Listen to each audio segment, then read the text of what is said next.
Aujourd'hui, nous allons voir la conjugaison au présent de n'importe quel verbe anglais. Très facile de conjuguer en anglais. Donc, lorsque vous prenez un verbe, vous commencez toujours par la première personne, I.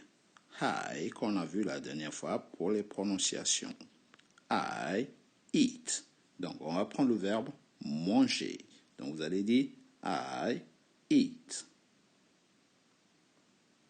I eat. C'est un A. D'accord? L'écriture, un peu embêtant. I eat. Eat, vous prononcez comme ça. Eat. D'accord? I eat. Hein? Ce n'est pas les vrais phonétiques, c'est juste pour vous aider. You eat. Vous voyez, ça ne change pas. You eat. Donc, eat, c'est comme si on disait en français, je mange. Je mange. Ok? Je mange. Un peu compliqué l'écriture. Je mange. Vous voyez? E. En anglais, eat, on ne met rien à la fin. Donc, you eat, tu manges. Donc, regardez bien, tu manges en français, il faut mettre le S à la fin avec un tu. Tu manges. I eat, je mange. You eat, tu manges. He eat. Donc, les trois se ressemblent en anglais parce qu'à la fin, on va juste rajouter un S. Donc, on va dire you eat. He eats. On fait eat. Et troisième personne du singulier en anglais, on rajoute un S. Donc, ça vous donne eats. Eats. Le S, on doit l'attendre. Il faut entendre le S. He eats. Donc, le I, on le prononce comme ça. Je vous avais déjà mis dans la première leçon. He, il se prononce comme ça. He eats. She eats aussi. Donc, le she et le i, on a la même prononciation. Eats. He eats. She eats.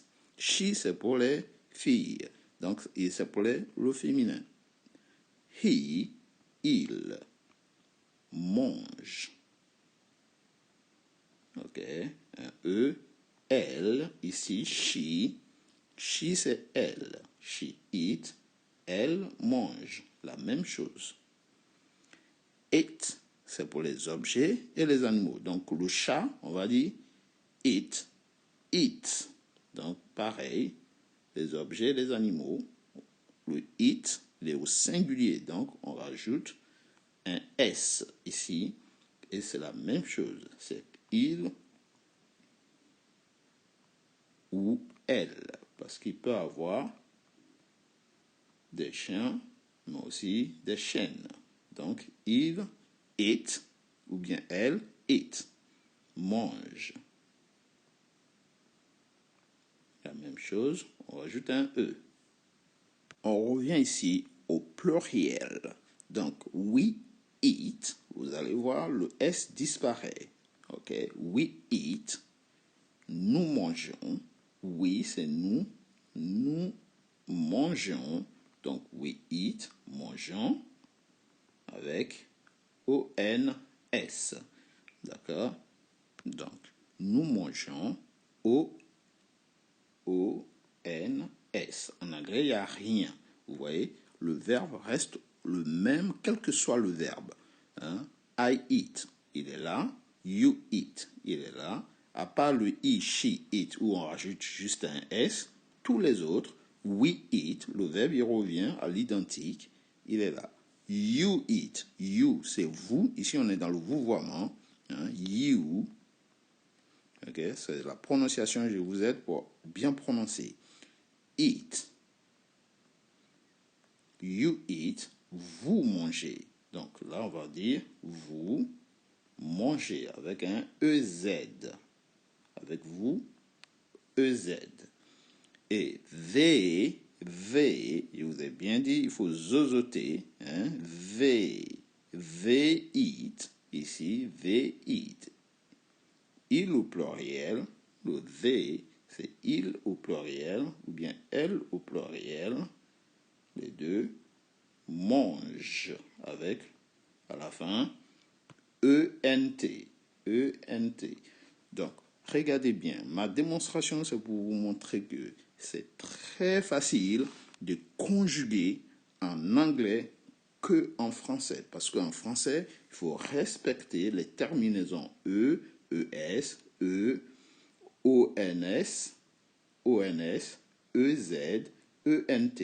Chose qui n'existe pas en anglais, parce que quand vous dites I eat, you eat, I eat, you eat, le verbe, il est identique. Lorsqu'on passe au pluriel, we eat, you eat, they eat, tout est identique. On se contente de mettre le S uniquement à la troisième personne du singulier.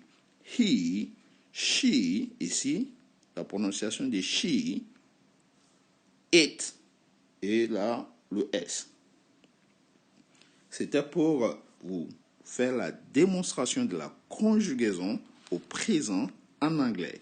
Donc, lorsque je vais vous donner des verbes, ce sera toujours la même technique. On ne reviendra pas sur la conjugaison car il suffit juste d'adapter ce que vous venez de voir à n'importe quel verbe et vous savez conjuguer dorénavant au présent en anglais. Take it easy, reposez-vous bien. See you next time. Have a good time. Amusez-vous. N'oubliez pas, l'anglais, c'est un jeu. Goodbye.